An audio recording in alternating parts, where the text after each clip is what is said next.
Hey, hey, hey, Karl Bryan coming at you. Today I'm going to explain why you have to be careful to worry too much about what your clients think. By the way, coming at you from voted the world's #1 beach. And if you want to know what happens when I get washed off my bike, there you go, that's what happened. Seen better days, but that's okay. That was a little bit of pain, I'm not going to lie.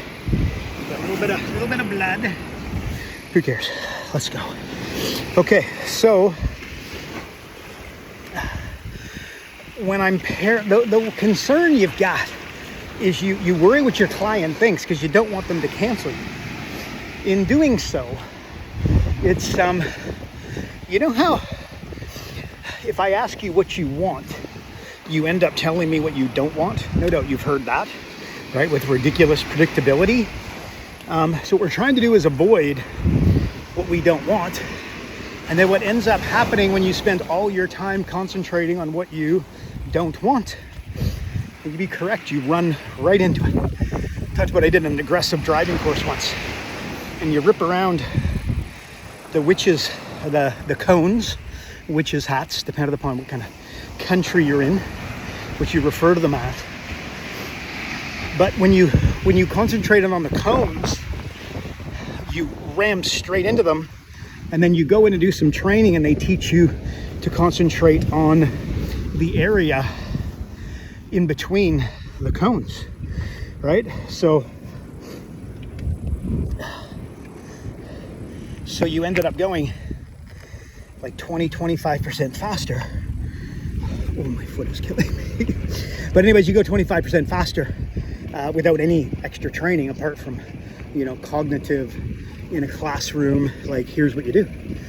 So I'll say this differently. I've got a 9-year-old daughter.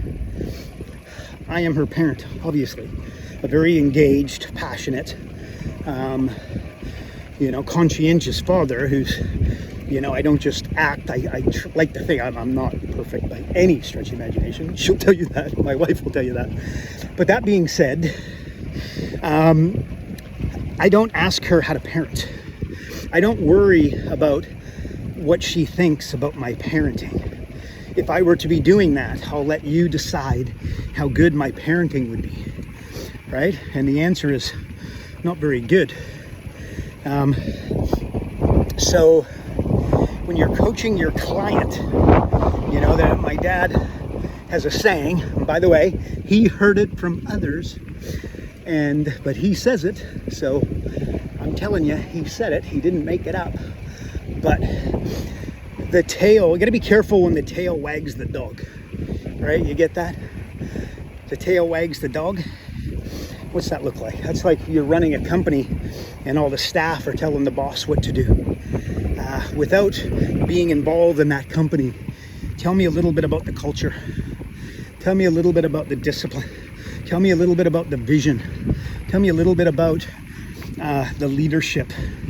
I'm starting with the owner, but those in and around him as well. And the answer is, it ain't very good. So when you are coaching your client, you need to grab a hold of it. And you need to, and of course you gotta be, intelligent about this. You're not there to piss off your client. Although I can tell you, the clients that I have had the most success with, like the big wins, the contingency deals, like we'll call them the home runs, the financial home runs, they often happened after what I'll refer to as an uncomfortable conversation. You know what I mean by that? Like they were thinking about canceling. They're overwhelmed. They're disagreeing. I always say my coaching client, as I was coaching, like I say jump. I need my client to say how high, not why. Okay, you get the difference between the two? And that being said, I'm also not looking for a yes man or a yes woman. I'm not looking for somebody who just, drinks my Kool-Aid, because that's also it's not my company. There are some inner workings of the company that I don't know about. And as the coach consultant, I'm just probably never going to get engaged enough to be able to understand, or I'll understand the nuances, but I'm just not going to be that entrenched so that I could, deal with them. got a big truck coming here. So anyway, so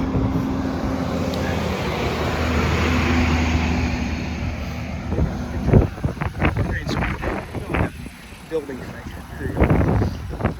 Little Kia driving by. So anyway, so that's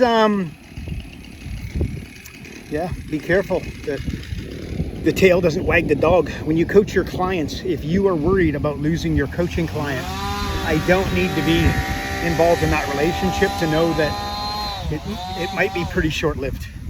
And but this is all good. I've been at this a long time, close to 2 decades, well, over a decade and a half, comfortably. And it's easy for me to say, because I've been in the trenches. And I've had those dynamics and I've had those situations, and you're new, right? And well, you might be new, but if you're listening to this, there's a good chance that you're trying to work all this stuff out. So the way you're going to do that is through wisdom. There's only so much that you can't learn to ride a bike. It's in this one. Look at crap everywhere. Oh Lordy, whoa. You can't learn to ride a bike reading a book. You got to do it. I can't teach you how to coach, through a video and audio. I can tell you what not to do, and I can give you an A to Z roadmap. It's going to be damn accurate, and give you, maybe it's A to B roadmap might be more appropriate. Maybe it's A to Z, because there's so many nuances. So bottom line is, but at the end of the day, you will need to learn some of this stuff with your clients, but hopefully this frame of understanding that you got to be careful to let your client tell you what to do, to be too worried about your client canceling, it's going to end poorly. And the other thing that I would say, so again, when I'm working with a new coaching client, this is the chiropractor, the dentist, the butcher, the baker, the candlestick maker. One of the things that I will do is I'm pretty tactical for the first 30 to 90 days, dependent on, again, nuances, the business owner, the size of the business, the foundation of the business. Why do I get tactical over strategic? Strategic eats tactic for breakfast. We know that, right? But I get tactical initially because I want small wins. Progress equals happiness is what Tony Robbins will tell you. And I agree.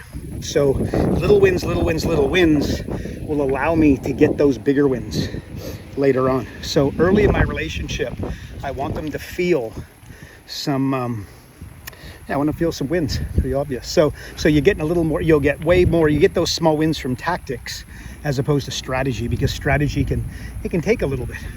And your client gets a little bit restless. They start thinking, is this going to work? And then it's they get COVID, they get sick, their kid gets COVID, their wife gets COVID, their wife gets sick, they get sick. Christmas comes, Thanksgiving comes, the holiday comes, the long weekend comes, and all of a sudden they start thinking about this stuff. They're like, you know what, maybe it's best that I delay this. Remember, your client will never tell you the real reason they're canceling, or it's very seldom. They'll say that they're overwhelmed, that they just want to take a 90-day break to catch their breath, catch up, and then they'll re-engage, which they never do, okay? And of course they sometimes do, but that's, your client tells you they want a 90-day break, it's over. So don't let that happen as best you can. Have some tactics around that, but I don't think today is the day to explain that. I might get a little rabbit hole-ish, but this is all I got for my 9-minute video. God bless. Bye-bye.